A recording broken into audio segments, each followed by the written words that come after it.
story this Tuesday on CNN 10, a high-profile testimony on Capitol Hill. The players, James Comey, the director of the U.S. Federal Bureau of Investigation, and the House Intelligence Committee. It's part of the House of Representatives that oversees U.S. intelligence agencies, which include the FBI. The subjects, one concerns Russia. The U.S. intelligence community has accused Russia of interfering with the 2016 U.S. presidential election. Director Comey said that Russian President Vladimir Putin, quote, hated U.S. Democratic nominee Hillary Clinton so much that he had a clear preference for the person running against her. But does that mean, as some Democrats have suggested, that members of the Trump campaign might have coordinated with Russia? For the first time, Comey publicly addressed the issue.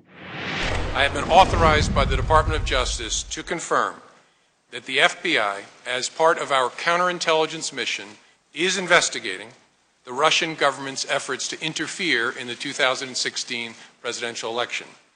And that includes investigating the nature of any links between individuals associated with the Trump campaign and the Russian government, and whether there was any coordination between the campaign and Russia's efforts. As with any counterintelligence investigation, this will also include an assessment of whether any crimes were committed. Russia has denied meddling in the American election, and the White House has denied that the Trump campaign colluded with Russia, saying several government intelligence officials have previously looked into this and found no evidence of it. Another subject of the hearing, leaks. Republicans say classified information related to Russia and other issues, information that's supposed to be kept secret by law, has been leaked to the public.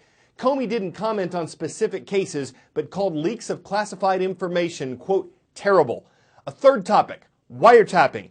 2 weeks ago, President Trump tweeted that his phones at Trump Tower had been tapped or monitored before the election, and that former President Obama had ordered it.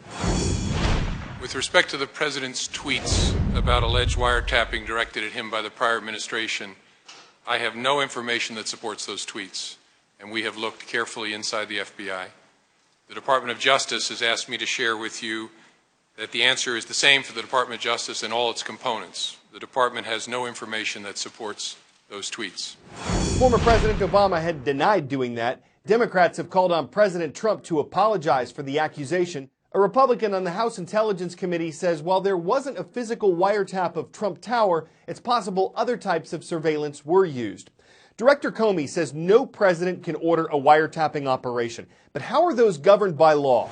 The one thing you need to know about wiretapping is that if law enforcement does it without probable cause and a warrant, it's probably unconstitutional. That's from a 1967 Supreme Court case called Katz. Shortly after that, Congress enacted Title III, which governs procedures for wiretapping and electronic surveillance. In an ordinary criminal investigation, Title III requires two things. First, a statement of probable cause.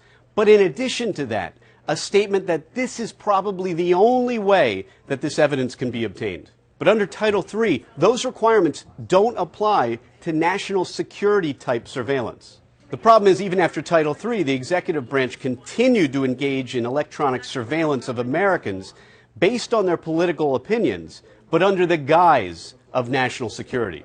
The Foreign Intelligence Surveillance Act of 1978, or FISA, was actually intended to create more rigorous procedural requirements for this kind of surveillance. Originally under FISA, obtaining a warrant was something like the criminal process. The requests were individualized. You had to show necessity, and you had to show either a foreign power or an agent of a foreign power. Now, after a series of amendments, when it comes to a non-U.S. person overseas, you don't need any probable cause at all. And unlike the criminal courts, FISA courts are almost completely conducted in secret. Title III wiretaps in ordinary criminal cases are generally difficult to obtain, especially when compared to the low standard and the secrecy in the FISA courts. Another hearing yesterday on Capitol Hill, the first of 4 days of hearings concerning President Trump's nominee for the U.S. Supreme Court. Neil Gorsuch is a federal appeals court judge from Colorado. If confirmed by the Senate, he'd replace the late Justice Antonin Scalia, who died suddenly last year. In my decade on the bench, I've tried to treat all who come before me fairly and with respect, and afford equal right to poor and rich. My decisions have never reflected a judgment about the people before me, only a judgment about the law and the facts at issue in each particular case. Judge Gorsuch is seen as being firmly conservative like Justice Scalia. He appears to have the support of Senate Republicans, but some Democrats are reluctant to vote for him, partly because of what happened last year after Justice Scalia died. Republicans, who controlled the Senate, did not give former President Obama's Supreme Court nominee a hearing, arguing that it was an election year and that the next president should pick the justice. Still, analysts say Gorsuch is likely to get the job. 10-second trivia. What word describes the fear of being in public or crowded places? Agoraphobia, acrophobia, claustrophobia, or anthropophobia? People who have an abnormal fear of being in open areas or crowds are said to have agoraphobia. But could virtual reality headsets be used to help people overcome that, or any of those other phobias?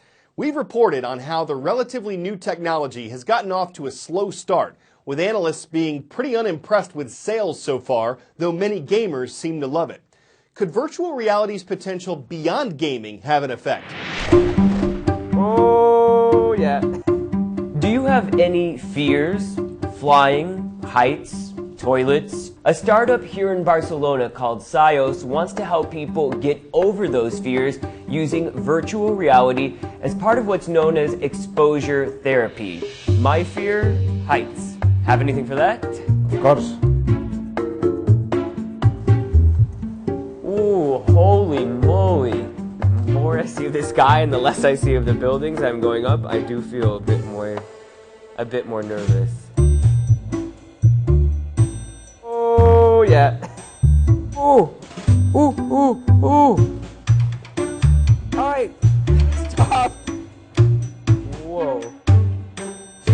That was pretty close to the real deal, but would I normally be doing this in a therapist's office or at home by myself? This is a professional tool, so only therapists, only professionals can use this tool.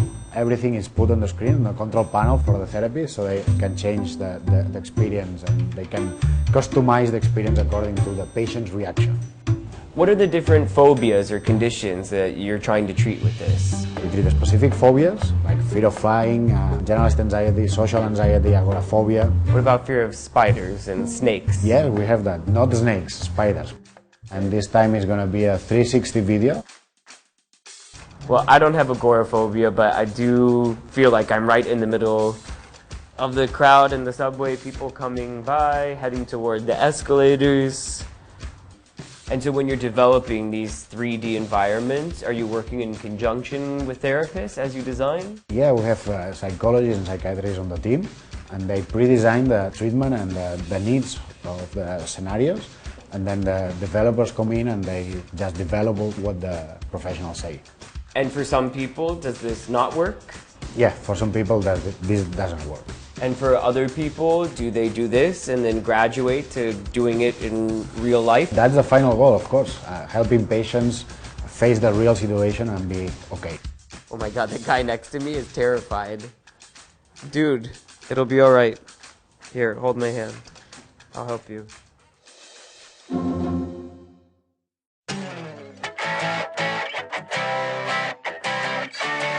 So let's say you're car shopping and you've settled on something understated, like a Lamborghini, but you really need it to be practical, and this could be your answer. As CNNMoney.com puts it, Lamborghini's ready to settle down and have kids.